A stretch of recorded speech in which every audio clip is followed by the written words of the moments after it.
السلام علیکم 5 کلاس، کیسے ہیں آپ لوگ؟ آج بچوں دسمبر کی 10 تاریخ ہے اور جمعرات کا دن ہے۔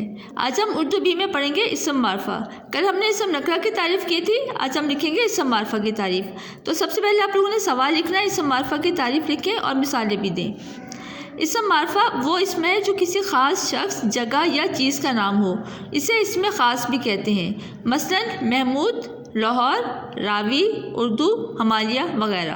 دیکھیں اسم نکرہ وہ تھا جو کسی بھی چیز کا نام ہو سکتا ہے، ٹھیک ہے؟ جیسے کوئی شخص، اب شخص تو بہت سے ہیں، لیکن اگر اس شخص کا نام محمود ہے تو اس کا مطلب ہے وہ ایک خاص شخص ہے، کیونکہ ہر ایک کا نام محمود نہیں ہوتا۔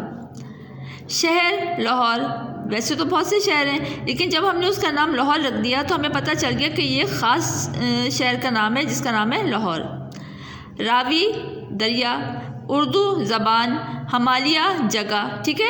تو بچوں اس کا مطلب یہ ہے کہ اسم معرفہ وہ ہوتا ہے جو کسی خاص، جو ایک ہی شخص کا یا ایک چیز کا نام ہوتا ہے، کیونکہ دیکھیں ہر شخص کا نام محمود نہیں ہو سکتا، ہر شہر کا نام لاہور نہیں ہو سکتا، ہر دریا کا نام راوی نہیں ہے، اس لیے اسم معرفہ وہ ہوتا ہے جو کسی خاص شخص، جگہ یا چیز کا نام ہو۔ یہ کام آپ نے کاپی پر لکھنا ہے اور اس کو اچھی طرح سے یاد بھی کرنا ہے۔